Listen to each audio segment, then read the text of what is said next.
This meeting is great. We need final approval on the 150,000 pesos budget for the platform relaunch and to confirm expense tracking. Junalyn, any issues? No issues, Charina. We are on schedule. The 150 covers tech, marketing, and small contingency fund. John Mark will explain the tracking now. Please remember, all hours and expenses must be logged. Under the new code P-407, relax. Nilson and Masangkay, your learns must submit expense reports by end of the day by Friday every week. This is mandatory for cost control.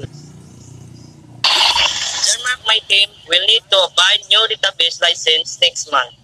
That's about 15,000 pesos. Should I submit that request directly through the P-407 code or is that separate?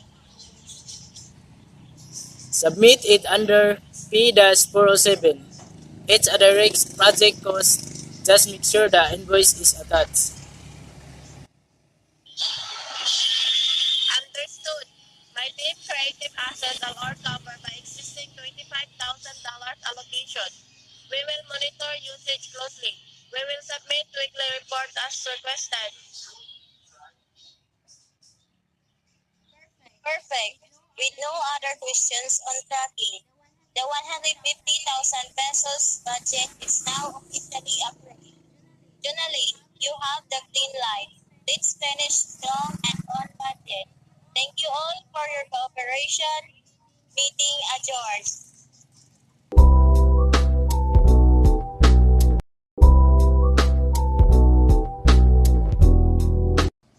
Good afternoon, everyone.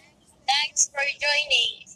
This meeting is great. We need final approval on the 150,000 pesos budget for the platform relaunch and to confirm expense tracking.